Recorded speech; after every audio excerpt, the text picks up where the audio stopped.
I mean, show it's just, him. Yeah, his it's clothes. just like, oh, look at this guy. Oh, he's so responsible And he for all calls this himself shit. the Prince then, of Darkness. Yeah, and bites heads off of bats and stuff. Wasn't it a bat that he bit the head off of back in the day? Well, in 1985, and being children of the 80s, we probably definitely remember this, but a lot of our listeners probably remember as well, a committee known as the Parents Music Resource Center, headed up by none other than Tipper Gore. Sound like some open-minded people. Yeah, they made up a playlist of songs that they thought were inappropriate. They dubbed it the Filthy 15. Fuck yeah. And it was used to serve as a template for legislation regarding how albums would be rated. Like if there should be extra warnings.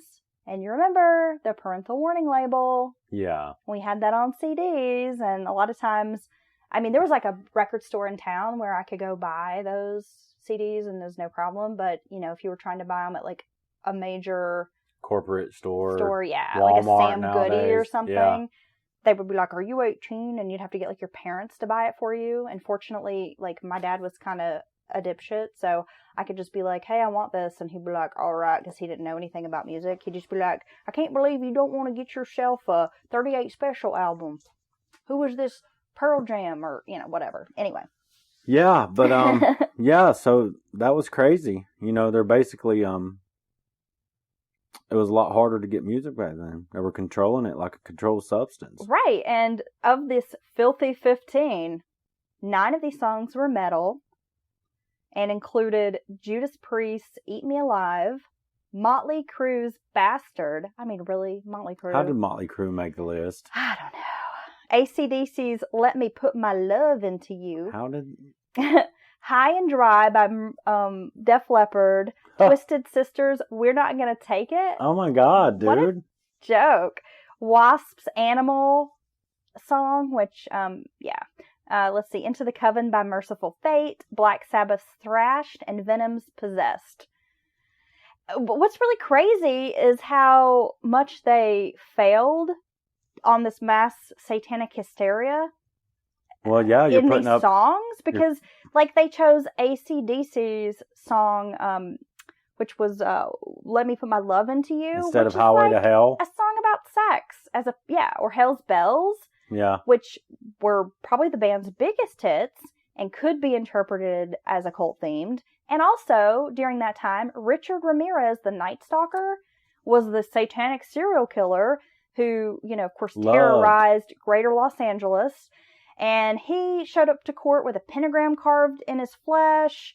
He, you know, loved AC/DC. I mean, he was like all into this. And he made victims pray to Satan or ask Satan if he's going to kill them or not. So instead of choosing like, you know, a song that might actually be related, they picked some song that's just basically like a sex song. I don't know. Well, it just proves what they're doing. So that was a big thing happening during this Satanic Panic. So then parents are forcing their kids to throw out albums, burn albums. You can't buy certain music if you're under it. Yeah, I mean, it was just like a crazy thing.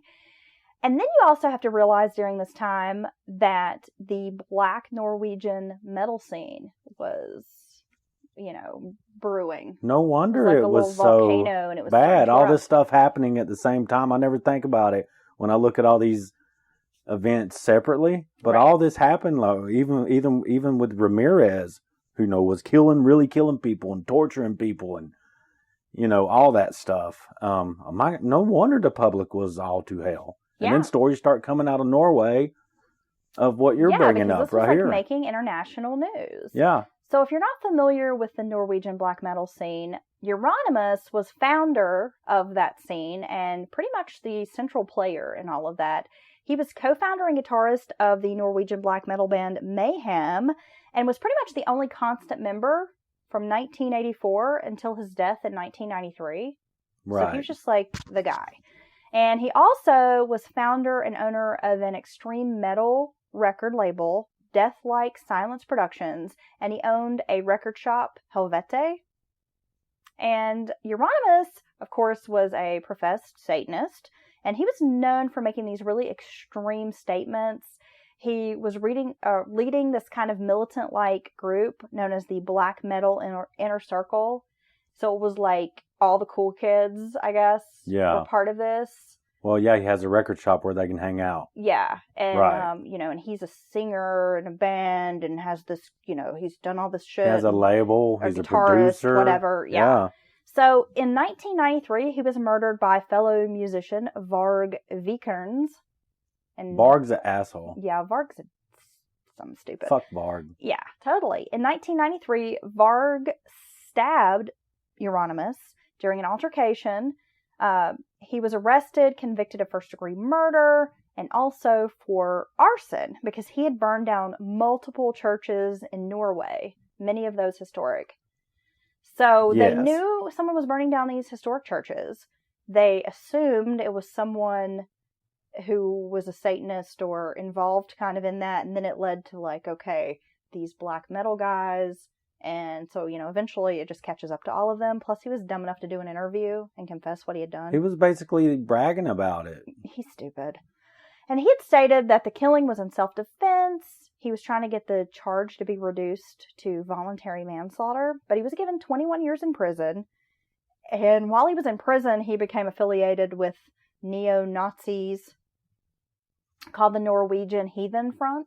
He already had that undertone to his attitude anyway, didn't he? Yeah, he was little bit already. Of that white, well, that was part of it. Is that he was really like Nordic tradition. He was like a nationalist. Was all into this, yeah. And Euronymous and some of those other guys that were part of that black metal inner circle.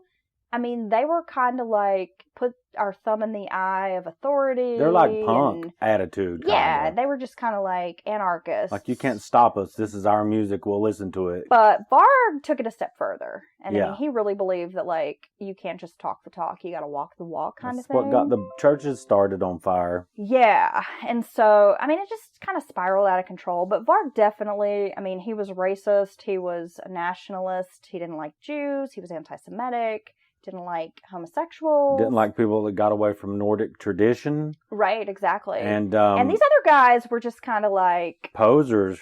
Kind of. I mean, if you think about it, yeah. Maybe not Euronymous now because his friend... Yeah, so a little side note here, if you're not familiar with the story, is Euronymous was the singer. He was the lead singer. His name was Death. And he just had a lot of problems, mentally, and eventually killed himself. And when Euronymous found him, he didn't even call the police. He found a camera. He actually drove to a store, bought a disposable camera, came back to the house, took photos of his essentially dead best friend. Yes. Then that's when, after all that, he decided, to let people know what had happened. Then he developed the film and used the picture of his friend on the album cover. Now, you can Google that. You can. You can look up... But you can't unsee it after you see it, because now this is a real picture.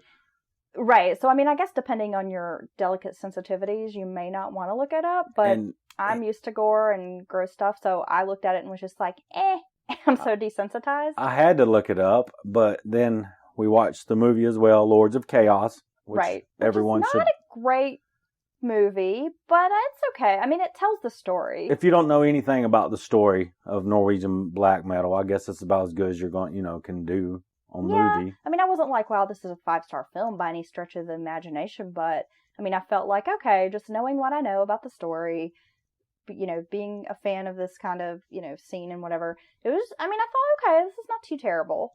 But his friend slit his wrist, stabbed himself, and then shot himself in the face with a shotgun. Yeah. So. And Death's a really interesting person. There have been some podcasts I've listened to and some research I've done about him. And a lot of people think that he suffered from this sort of like a mental sort of illness. Yeah, what's that called? I can't think of what it's called, but... You think you died a long time ago? Yeah, he had some serious injury and almost died as a child and was revived. And since then, the head injury and all the other things had made him feel like he should have died long ago and that he was dead. Dead inside for real. He wanted to sleep in a coffin. He just felt really weird, no emotion. Just he would always consider himself to be dead and just would always do weird things and whatever. Bury his clothes in fresh grave dirt and then wear them. Would keep dead animals in his room and keep them on his person. Yeah, he would carry around smell like death, like a dead squirrel in his pocket. Yeah, this cat was for real. Yeah, he was too legit to quit. He was nihilistic and certainly had some kind of mental disorder. Right. Right. But interesting guy. So if you want to delve more into that, there's a lot of information out there. But you got to consider, so all this is happening. You've got Richard Ramirez. You've got this metal Filthy 15 music list of the United States. Then you've got these churches burning. You've got this Norwegian black metal scene, Michelle which is remembers new and crazy, and then you've got all these books coming out. They're on 2020. They're on Geraldo. Your grandma's at home drinking her coffee, watching this, clutching her pearls. Like, oh my gosh, is my little Jimmy out there listening to the Slayer band and drinking blood? And every morning and evening news every day has a story about it. Yeah. On top of it, and they're letting you know about everything. Every newspaper. So, yes, now we're in full-blown Satanic Panic.